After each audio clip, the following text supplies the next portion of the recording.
A very pleasant good morning, dear students. My name is Anil and I am your English mentor, and today I'm just going to teach you advertisement, right?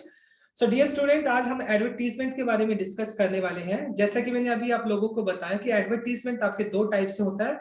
एक तो होता है आपका commercial advertisement, जो generally आपने देखा होगा। Commercial advertisement कौन सी होती है? जो बड़ी बड़ी मतलब जो साइन बोर्ड होते हैं, फ्लैक्सेस होते हैं, उनके ऊपर लगाए जाते हैं, वो आपके कमर्शियल एडवर्टीजमेंट के अंदर आते हैं। किसमें आते हो? कमर्शियल एडवर्टीजमेंट के अंदर आते हैं। तो और दूसरा कौन सा होता है? दूसरा होता है आपका, दूसरे जो होते हैं वो होते हैं आपके, जिसको आप बोल सकते हैं कमर्शियल। एक तो कमर्शियल एडवर्टीजमेंट हो गया आपका। दूसरा जो होता है जिसको क्लासिफाइड बोलते हैं, क्लासिफाइड, जो जनरली न्यूज़पेपर के अंदर आते हैं, classified news. Okay, I will show you that example. मैं दिखाता हूं कैसे तरह का क्लासिफाइड होता है आपका। Now be attentive. सेशन को हम स्टार्ट करते हैं अभी। देखिए, जैसे आप स्क्रीन पे देख पा रहे हैं, so this is called as classified. ये जो आपका एक न्यूज़पेपर के अंदर एक पर्टिकुलर कॉलम आता है जिसके अंदर बहुत सारी अलग अलग तरह की एडवर्टीजमेंट दी होती है, ये आपका क्लासिफाइड कॉलम के अंदर आता है। ये क्लासिफाइड कॉलम के अंदर आता है, राइट? अब जो क्लास 12 की अगर मैं बात करूं, ये जो क्लासिफाइड, जनरली आपका जो एडवर्टीजमेंट आएगा वो हमेशा क्लासिफाइड ही आएगा, नॉट कमर्शियल। कमर्शियल आपका एडवर्टीजमेंट नहीं आता है, right? Now in case of class 12, advertisement counts for 3 marks. जो क्लासिफाइड जो आपका एडवर्टीजमेंट होता है वो आपका 3 मार्क्स का आता है। कितने मार्क्स का आता है? 3 मार्क्स का। अभी 3 मार्क्स जो होते हैं वो कैसे डिवाइड होते हैं आपके? वही अगर मैं बात करता हूं, सबसे पहले अगर बात करता हूं टाइटल, फिर आपका कंटेंट, और फिर आपकी एक्सप्रेशन। देखो, टाइटल आपका 1 मार्क का हो गया, 1 मार्क का हो गया। एक कंटेंट आपका 50 वर्ड्स में लिखना होता है, ये भी 1 मार्क का हो गया। एक्सप्रेशन में आपका एक्यूरेसी प्लस ग्रामर होता है, ये भी 1 मार्क का हो गया। So it comes for 3 marks. जो एडवर्टीजमेंट होता है क्लासिफाइड आता है। क्लास 12 की अगर मैं बात करूं तो क्लासिफाइड आता है, आपको 3 मार्क्स का आएगा and you have to write 50 words. अब कौन कौन सी एडवर्टीजमेंट हमें करनी है, I will show you. Today we are going to discuss about situation wanted and vacant. देखिए, इसका बारे में मैं आपको बताऊंगा पहले, right? Situation wanted and vacant. देखिए, इससे पहले हम कुछ की पॉइंट्स को डिस्कस कर लेते हैं, so that when we frame an advertisement, so that we can keep this thing in our mind. ये सारी चीजें हम दिमाग में रखेंगे और हमारा एडवर्टीजमेंट बहुत अच्छा बन जाएगा, right? So let us discuss कौन कौन से वो की पॉइंट्स हैं। देखिए, सबसे पहले कौन कौन से की पॉइंट्स हैं जो हमें ध्यान में रखने चाहिए। सबसे पहला पॉइंट आता है आपका, you must not cross 50 words. So it means आपका जो वर्ड लिमिट होता है वो 50 वर्ड्स होना चाहिए, राइट? नंबर 2, अगर मैं बात करता हूं, do not write unnecessary information as your charge per word. तो माय डियर स्टूडेंट, आपको एक चीज ध्यान में रखनी चाहिए, अननेसेसरी इंफॉर्मेशन आप नहीं लिखेंगे। क्योंकि क्या होता है कि आपको एक पर्टिकुलर स्पेस मिलता है न्यूज़पेपर के अंदर। अगर आपका 50 वर्ड्स हैं तो उस 50 वर्ड्स के हिसाब से आपको चार्ज किए जाते हैं। जैसे आपके वर्ड्स ज्यादा हो जाते हैं, you will be charge more for that those words. अगर आपके वर्ड्स लिमिट ज्यादा हो जाती है तो उन वर्ड्स के लिए आपको ज्यादा चार्ज करना पड़ता है, ज्यादा चार्ज किया जाएगा आपको। तो ये चीज आपको ध्यान में रखना होता है। So you have to write your advertisement within 50 words and do not write unnecessary information. It means क्या हो गया, आपका जो एडवर्टीजमेंट है वो क्या होना चाहिए? टू द पॉइंट होना चाहिए, प्रिसाइज होना चाहिए, राइट? थर्ड पॉइंट को देख लेते हैं। आपका जो टाइटल होना चाहिए ना, वो बड़ा कैची होना चाहिए। कैची मतलब बड़ा इंप्रेसिव होना चाहिए, जो कि रीडर्स जैसे उसको पढ़े so they can be attracted, वो अट्रैक्ट हो सके उस टाइटल को देखते ही, right? Make sure advertisement provide all information. देखिए, जब आप एडवर्टीजमेंट हो, चाहे वो सेल परचेज को लेकर हो, चाहे वो सिचुएशन वांटेड या वैकेंट हो, चाहे टू लेट हो, चाहे रेंट के लिए हो, सेल परचेज हो, किसी भी तरह का आपका एडवर्टीजमेंट हो, तो आपको मिनिमम वर्ड्स में मैक्सिमम इंफॉर्मेशन देनी होती है। फिर देख लेते हैं, बी सिंपल एंड डायरेक्ट। देखो, 50 वर्ड्स के अंदर आपको अपना पूरा इंफॉर्मेशन देना होता है, so do not make it complicated. आपका एडवर्टीजमेंट जितना सिंपल होगा, जितना डायरेक्ट होगा, उतना अच्छा होगा रीडर्स के लिए, क्योंकि वो समझ पाएंगे। फिर देख लेते हैं, always write title of the advertisement on the top and in capital letter. जो भी आप उसका टाइटल देंगे वो कैपिटल लेटर में लिखेंगे और टॉप में लिखेंगे, ठीक है? वो अभी डिस्कस करेंगे, फॉर्मेट में आपको दिखाऊंगा। ऑलवेज इनक्लोज एडवर्टीजमेंट इन अ बॉक्स। पूरा बॉक्स के अंदर आपको क्या ना पड़ा, आपको बॉक्स में ही रखना होगा। ये एडवर्टीजमेंट को एक बॉक्स में रखना होता है। Instead of writing full length sentences, write small phrases. ये बहुत इंपॉर्टेंट चीज आप लोगों के लिए, because my dear student, in case of advertisement, बहुत सारे बच्चे क्या करते हैं, पूरे सेंटेंसेस लिखने लग जाते हैं. So my dear student, do not forget you how to write 50 words only. तो instead of writing complete sentences, full length sentences, पूरे सेंटेंसेस लिखने के बजाय आपको छोटे छोटे फ्रेजेस लिखने हैं, कॉमा कनेक्ट करके, कॉमा लगा के पूरी इंफॉर्मेशन देनी होती है. अभी एग्जांपल देंगे तो आपको समझ में आएगा. फिर देखो, be comprehensive yet provide all the details. देखिए, कॉम्प्रिहेंसिव का मतलब होता है, मतलब जो भी चीज है आप क्या करोगे, उसको प्रिसाइज लिखेंगे, लेकिन सारी की सारी डिटेल्स आपको देनी होगी. इसका मतलब ये नहीं कि 50 वर्ड्स में सिर्फ आप 50 वर्ड्स में सिर्फ इन मतलब क्या करें, इनसफिशिएंट इंफॉर्मेशन दे पाए. जितना हो 50 वर्ड्स में आपको मैक्सिमम इंफॉर्मेशन देनी होती है. देख लेते हैं next, mention only authentic details in advertisement. देखो, अब ऑब्वियस सी बात है, मान लो कि आपको अपनी कार पर सेल करना है, परचेज करना है, जो भी आप पर्टिकुलर एडवर्टीजमेंट दे रहे हो, तो जो डिटेल होना चाहिए आपका ऑथेंटिक होना चाहिए, रियलिस्टिक होना चाहिए. कोई झूठी डिटेल आपको नहीं डालनी चाहिए एडवर्टीजमेंट के अंदर, वो रियलिस्टिक होना चाहिए. तो ये कुछ पॉइंट्स आपको ध्यान में रखने चाहिए. आई होप ये पॉइंट्स आपको ध्यान में रखेंगे और आपको समझ आया होगा. Now let us start. देखते हैं, अब नेक्स्ट पॉइंट को डिस्कस करेंगे अभी हम. देखिए, अब आज हम बात कर रहे हैं सिचुएशन वैकेंट एंड वांटेड. देखिए, मतलब जॉब के लिए मैं बात करता हूं. जनरली आपने देखा होगा बहुत सारी ऑर्गेनाइजेशन क्या करती है, जॉब के लिए क्या करती है, एडवर्टीजमेंट डालती है, राइट. अब माय डियर स्टूडेंट, जॉब के लिए जो एडवर्टीजमेंट होती है उसके दो कॉलम्स होते हैं. यानी सिचुएशन, एक तो होता है वैकेंट और एक होता है वांटेड. देखिए, दो तरह की जॉब के लिए होता है, एक तो सिचुएशन वैकेंट होता है, एक वांटेड होता है. अब दोनों में फर्क क्या होता है, प्लीज ट्राई एंड अंडरस्टैंड, आपको इसको समझना होगा. देखो, सिचुएशन वैकेंट एंड वांटेड में फर्क क्या होता है. जस्ट इमेजिन करें कि मान लो ओपीएस है, हम ऑक्सफोर्ड पब्लिक स्कूल की मैं बात कर रहा हूं. उसने क्या किया, उस वहां पर एक जॉब, मतलब वहां पर एक टीचर का रिक्वायर्ड है. मान लो वहां पर एक इंग्लिश टीचर रिक्वायर्ड है. मान लो मैं एक एग्जांपल देता हूं, ओपीएस के अंदर एक इंग्लिश टीचर रिक्वायर्ड है, ठीक है. तो ओपीएस ने क्या किया, उसने एक एडवर्टीजमेंट डाली. कोई भी न्यूज़पेपर का नाम ले लेते हैं, मान लो द हिंदू के अंदर उसने क्या किया, न्यूज़पेपर में एडवर्टीजमेंट डाली. तो किस कॉलम के अंदर तहत डालेगा, वो डालेगा सिचुएशन वैकेंट. मान लो अगर ऑक्सफोर्ड पब्लिक स्कूल को एक इंग्लिश टीचर रिक्वायर्ड है, तो वो क्लासिफाइड जो एडवर्टीजमेंट होती है उसके अंदर एक किस कॉलम के अंदर डालेगा, वो डालेगा सिचुएशन वैकेंट के कॉलम के अंदर. सिचुएशन वैकेंट का मतलब उसको क्या चाहिए, वो एक टीचर चाहिए उस पर्टिकुलर जॉब के लिए, राइट. Situation vacant.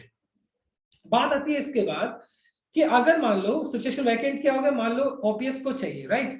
लेकिन वैकेंट क्या होता है, वैकेंट तो हो गया समझ में आपको. वांटेड, मान लो सिचुएशन वांटेड में क्या होगा कि मान लो मैं हूं एक कैंडिडेट, ओके. मेरा नाम मिस्टर अनिल है और मैं एक कैंडिडेट हूं जो कि इंग्लिश पीजीटी है, इंग्लिश पीजीटी है, और फिलहाल क्या मैं जॉब ढूंढ रहा हूं.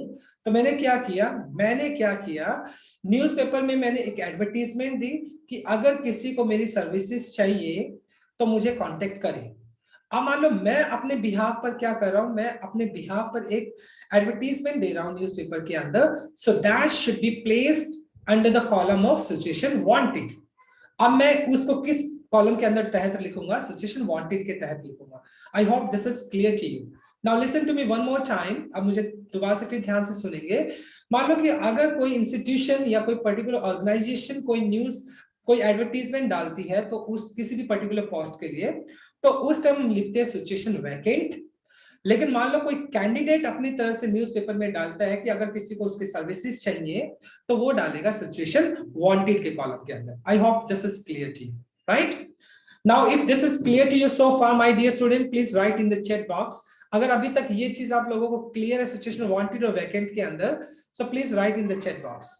अगर अभी तक आप लोगों को ये चीज क्लियर है सिचुएशन वांटेड एंड वैकेंट, तो please write in the chat box. Please write in the chat box. Okay, right. Thank you so much, beta. Thank you so much. Thank you so much. Thank you so much. Okay, now listen. अब ध्यान से सुनना है, ठीक है? Clear है सभी को? राइट. क्लियर बेटा. अब देखो, आज हम बात करें सिचुएशन वांटेड एंड वैकेंट. आज हम जो बात कर रहे हैं वो सिर्फ हम दो ही टाइप के मतलब बात कर रहे हैं. एक तो सिचुएशन वैकेंट हो गया और एक हम बात करें वांटेड की, ठीक है. ये दो ही तरह के हम एडवर्टीजमेंट की आज बात करेंगे, एक तो सिचुएशन वैकेंट, एक वांटेड, ठीक है। तो सबसे पहले जब आप सिचुएशन वैकेंट और वांटेड का एडवर्टीजमेंट लिखते हो, so what are the things you have to write in that particular 50 words, कि वो कौन कौन सी चीजें होती हैं जो आपको लिखनी होती है। सबसे पहले बिगिन विद द वांटेड या रिक्वायर्ड। मान लो सबसे पहले अगर आपका सिचुएशन वैकेंट है, रिक्वायर्ड है, तो सबसे पहले आप टाइटल तो वही लिखोगे, या तो सिचुएशन वांटेड लिखोगे, या रिक्वायर्ड लिखोगे, या वैकेंट लिखोगे, यही लिखोगे। नंबर 2 अगर बात करता हूं, state the name of the company. Obviously बात है, जब आप एडवर्टीजमेंट लिखोगे तो उस कंपनी का नाम भी आपको लिखना पड़ेगा। मान लो मैंने बोला OPS, Oxford public school requires, ऐसे मैं लिखूंगा, यानी उस पर्टिकुलर ऑर्गेनाइजेशन का नाम भी लिखेंगे आप। मेंशन द पोस्ट, किस पोस्ट के लिए आपने क्या किया, ये एडवर्टीजमेंट निकाला है, और कितनी उसकी वैकेंसीज है, वो सारी चीजें आप यहाँ पर लिखेंगे, राइट। फिर आता है state minimum qualification and experience desire, और उस पोस्ट के लिए आपने मिनिमम क्वालिफिकेशन कितनी रखी है वो भी आना चाहिए, और एक्सपीरियंस कितना होना चाहिए वो एक्सपीरियंस भी आपको मेंशन करना होगा, जिससे कि जिस candidate the candidate who reads that particular advertisement should be clear in his mind, is he eligible or not। तो उसका इस दिमाग ये चीज क्लियर होना चाहिए कि वो इस पर्टिकुलर पोस्ट के लिए एलिजिबल है या नहीं है, तो वो उसको पढ़कर ही पता चलेगा ना उसको। फिर आता है क्या क्या चीज आपको रखनी होगी। मान लो कि अगर आपका कोई प्रेफरेंस है, कोई स्पेसिफिक क्राइटेरिया आपका, मान लो एज है तो एज को मेंशन कर सकते हैं। कई पर्टिकुलर पोस्ट में आप सेक्स भी मेंशन करते हो, फीमेल चाहिए या मेल चाहिए, या कोई अदर क्वालिफिकेशन है वो भी आपको चाहिए तो मेंशन कर सकते हैं। मेंशन पे स्केल एंड पर्क्स, देखो पे स्केल कितना सैलरी आप दे रहे हो, और पर्क्स का मतलब होता है अदर बेनिफिट्स। अगर आप इसके अलावा कोई अदर बेनिफिट्स दे रहे हैं तो अदर बेनिफिट्स भी लिखेंगे।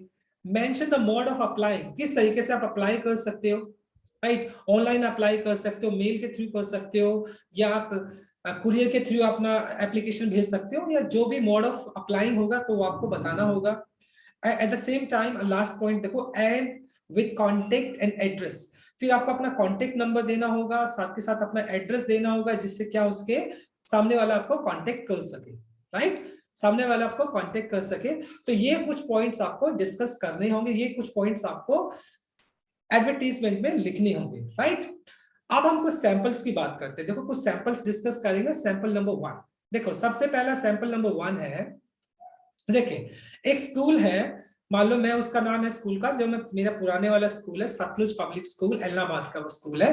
तो उसको क्या चाहिए, उसको एक इंग्लिश टीचर चाहिए, उसको एक इंग्लिश टीचर चाहिए। तो मैंने क्या क्या चीजें इसके अंदर मेंशन की है, विद इन 50 वर्ड्स आपको ट्राई करना है कि वो आपका क्या हो, 50 वर्ड्स के अंदर आपका पूरा डिटेल आपका आ जाए। ये सैंपल 1 है, ये सैंपल 2 है, दोनों में दोनों ही एक्सेप्टेबल है। सिचुएशन वैकेंट के लिए लिखा है, मैंने ट्राई किया थोड़े से दोनों डिफरेंट तरीके से यूज किया जाए, बट दोनों ही एक्सेप्टेबल है, और दोनों ही आप यूज कर सकते हैं, दोनों में जो आपको बेस्ट लिखे वो यूज कर सकते हैं। देखिए ध्यान से देखिए, अब सिचुएशन वैकेंट है, मैंने आपको जॉब मतलब क्या, आप एक एसपीएस स्कूल है, सतलुज पब्लिक स्कूल है, उसको एक टीचर चाहिए, तो क्या करेगा, वांटेड, क्या wanted a well qualified and experienced PGT English। देखो आप यहाँ पे क्या कर दिया, आपने एक्सपीरियंस भी चाहिए और PGT इंग्लिश भी चाहिए, तो यानी यहाँ पे पोस्ट का नाम लिख दिया आपने, for Satluj public school Allahabad, यहाँ पर आपने ऑर्गेनाइजेशन का नाम लिख दिया Satluj public school Allahabad, address भी दे दिया, ठीक है। तो अभी तक आपने दो चीजें यहाँ पे बता दी है, क्या पोस्ट है, PGT इंग्लिश है, कौन सी ऑर्गेनाइजेशन है, सतलुज पब्लिक स्कूल है, एरिया कहाँ है, इलाहाबाद है, यानी यहाँ पे 3 चीजें आपने यहाँ पे बता दी है। And possessing good command on subject, इसका मतलब हो गया कि उसका कमांड होना चाहिए बहुत अच्छा सब्जेक्ट के ऊपर। एक्सीलेंट कम्युनिकेशन स्किल्स भी अच्छी होनी चाहिए, ठीक है, ये आपका सेकंड क्राइटेरिया है। एक्सपीरियंस आपने डिमांड किया कि 5 से 7 साल का एक्सपीरियंस होना चाहिए। अगर आप ध्यान से देखो तो मैं यहाँ पे देखो कॉमा के साथ क्या कर रहा हूँ, फ्रेजेस को कनेक्ट कर रहा हूँ, ठीक है, पूरे सेंटेंसेस नहीं लिख रहा हूँ मैं। Communication skills, experience 5 to 7 year. Sanguine approach, देखो सैंग्विन जो होता है इसका मतलब होता है फ्रेंडली अप्रोच, फ्रेंडली अप्रोच जिसको बोल सकते हो, sanguine approach to teach students, यानी उसकी जो अप्रोच होनी चाहिए फ्रेंडली अप्रोच होनी चाहिए बच्चों के साथ। Essential qualification required for the post, अब इसेंशियल क्वालिफिकेशन मतलब अगर मैं बात करता हूं पीजीटी इंग्लिश के लिए, तो ऑब्वियस सी बात है यहाँ पर 2 क्वालिफिकेशन आपको रिक्वायर्ड होती है जनरली, एक तो होना चाहिए आपका एमए इन इंग्लिश होना चाहिए, दूसरा बीएड होना चाहिए, ठीक है। तो ये आपकी इसेंशियल क्वालिफिकेशन आ गई, या इसमें आप मेंशन भी कर सकते हो एमए इंग्लिश और उसमें MA English with BEd degree, आप ऐसे भी मेंशन कर सकते हो। सैलरी नेगोशिएबल, अब सैलरी नेगोशिएबल, नेगोशिएबल का मतलब होता है जो बातचीत कर डिसाइड की जा सकती है। अब यहाँ पर आप सैलरी मेंशन भी कर सकते हो, या आप ऐसे भी लिख सकते हो अट्रैक्टिव सैलरी, नेगोशिएबल भी लिख सकते हो, या फिगर भी लिख सकते हो, आपके ऊपर डिपेंड है। वॉक इन इंटरव्यू, आप इंटरव्यू के लिए आ सकते हैं, तो यहाँ पर आपने डेट दिया, कौन सी डेट को आप इंटरव्यू के लिए आ सकते हैं, कहां पर आएंगे, एट स्कूल कैंपस, एरिया आपने बता दिया, स्कूल का जो एरिया है कहां पर है, और किस नंबर पे आपको कांटेक्ट करना है। सो माय डियर स्टूडेंट, ये सैंपल नंबर 1 हो गया, right, sample number 1, this is situation vacant. इस तरीके से आप सिचुएशन वैकेंट लिख सकते हैं। सेम सिचुएशन वैकेंट मैंने थोड़ा डिफरेंट वे में सैंपल नंबर 2 में लिखने की कोशिश की है। देखिए अब यहां पर मैंने क्या किया था, सेम चीजें यहां पर है, सैंपल नंबर 1 जो हमने किया, सैंपल नंबर 2 में भी हमने सेम ही चीजें यूज की है, but the way we have used sentences a bit different. जिस तरीके से सेंटेंसेस यूज किए वो थोड़े डिफरेंट है, चीज एक है बट मतलब सेंटेंस फॉर्मेशन थोड़ा डिफरेंट किया है। देखिए अब यहाँ पे मैंने वांटेड से स्टार्ट किया था, मैंने सीधा यहाँ ऑर्गेनाइजेशन का नाम लिख दिया, SPS Satluj public school Ellenabad requires a PGT English. तो यहाँ पे मैंने एरिया मतलब स्कूल का नाम दे दिया, एरिया बता दिया, और PGT इंग्लिश मतलब मैंने क्या बता दिया, पोस्ट का नाम बता दिया। The candidate must be MA in English and BEd। देखो यहाँ पे मैंने क्या किया था, इसेंशियल क्वालिफिकेशन डाला था, लेकिन मैंने यहाँ पर सीधा लिख दिया MA in English and BEd, फिर मैंने BEd भी डाल दिया। With rich experience of 5 to 7 years, 5 से 7 साल का एक्सपीरियंस होना चाहिए। possessing good command on the subject, subject के ऊपर अच्छी कमांड होनी चाहिए। एक्सीलेंट कम्युनिकेशन स्किल्स अच्छी होनी चाहिए। हैंडसम सैलरी, यहाँ पे मैंने हैंडसम डाल दिया, लेकिन यहाँ पे मैंने क्या डाला था, सैलरी नेगोशिएबल। देखो यहाँ मैंने सैलरी नेगोशिएबल डाला था, लेकिन मैंने यहाँ पर रख दिया handsome salary with transport facility. अगर आप ट्रांसपोर्ट फैसिलिटी भी दे रहे हैं तो वो भी मैंने मेंशन कर दिया। इंटरेस्टेड कैंडिडेट, देखो इंटरेस्टेड कैंडिडेट्स में कांटेक्ट विद रेज्यूमे, मतलब अपने रेज्यूमे के साथ क्या कर सकते हैं, कांटेक्ट कर सकते हैं फोटोग्राफ के साथ, टू द प्रिंसिपल, प्रिंसिपल को at Sutlej campus school campus Gandhi Chowk, वही एड्रेस यहाँ पर आ जाएगा आपका, right. The same way, it means the same thing has been written in 2 ways, मतलब चीजें तो सेम ही है, लेकिन आपका जो फॉर्मेशन है वो थोड़ा डिफरेंट है, बस सेंटेंस फॉर्मेशन डिफरेंट है। I hope sample number 1 and 2 is clear to you. Now, my dear student, if sample number 1 and 2 is clear to you, please respond me in the chat box. Please write in the chat box. Okay. Sunny, you are asking me a question. You can ask your question in the chat box. Sunny, अगर आप मुझसे question put करें तो please write in the chat box. अगर आपको कुछ question put करना है Sunny, please write in the chat box. Please write in the chat box, बेटा जल्दी करें. I will continue. So this is in case of your sample number 1 and sample number 2. ठीक है सनी, कल कर लेना, इट्स ओके बेटा, कल कर लेना, या फिर सेशन के बाद मुझसे आप कॉल करके पता कर लेना, नो इश्यूज, राइट बेटा, थैंक यू।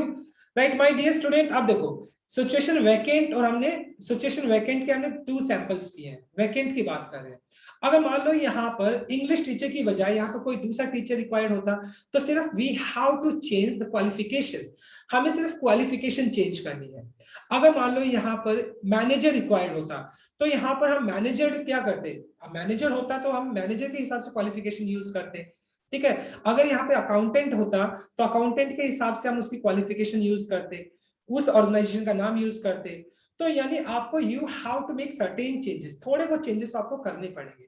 अब यहाँ पर लाइक ओके, लाइक देखो sanguine approach to teach the students, मान लो अगर आपको मैनेजर चाहिए तो यहाँ पे स्टूडेंट थोड़ी यूज करोगे, आप यूज करोगे सैंग्विन अप्रोच टू टीच की बजाय sanguine approach to handle the customers, handle the customers, ऐसे आप यूज करेंगे। So you have to use certain changes, that's all, थोड़ा बहुत चेंजेस हो गया।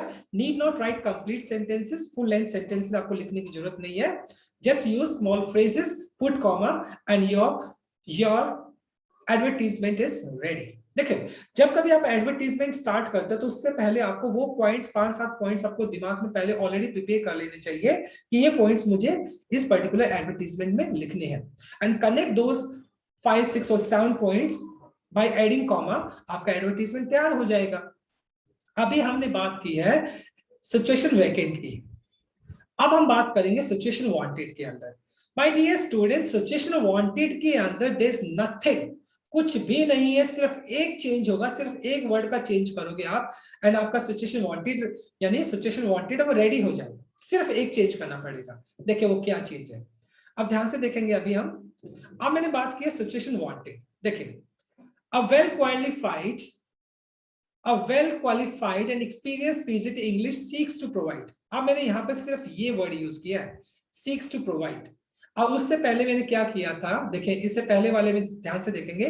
अब इस देखिए इससे पहले वाले में देखो आप ध्यान से, मैंने क्या लिखा है, वांटेड, मैंने वांटेड वर्ड यूज किया था, ठीक है। A well qualified and experienced PGT English for Satluj public school, या मैंने उस ऑर्गेनाइजेशन का नाम डाल दिया था और वांटेड लिखा था।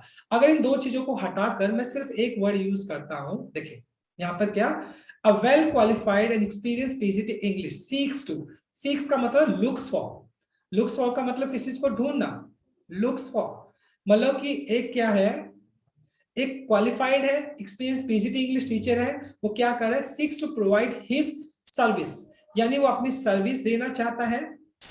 पोजेसिंग एम इन इंग्लिश, यहाँ पर आपने वही डिग्री बता दी, बीएड के साथ है और कितने साल का एक्सपीरियंस है, ऑफ 10 इयर्स, 10 साल का एक्सपीरियंस है। सब्जेक्ट कमांड बहुत अच्छी है, एक्सीलेंट कम्युनिकेशन स्किल्स है, सैंग्विन अप्रोच है टू टीच द स्टूडेंट्स, यानी स्टूडेंट्स को बहुत अच्छे से डील करता, फ्रेंडली अप्रोच है।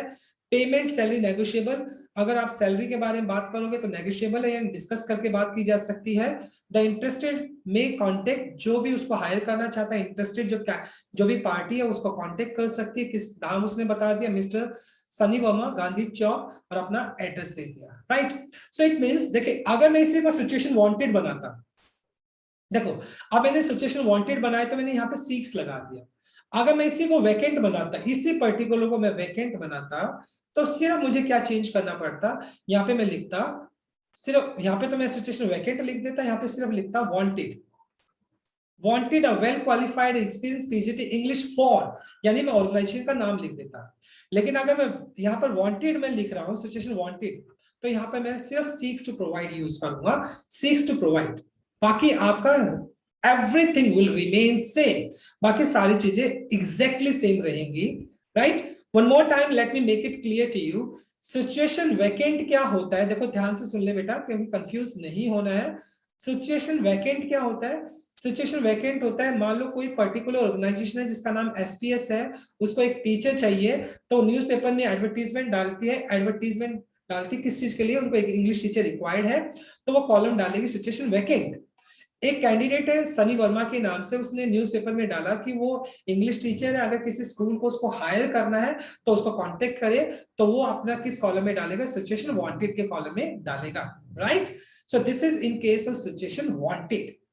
Now my dear student, if situation vacant and wanted is clear to you, please respond me in the chat box। अगर आपको अभी तक का जो इतना भी पढ़ाया गया है अगर वो क्लियर है, please write in the chat box, please write in the chat box.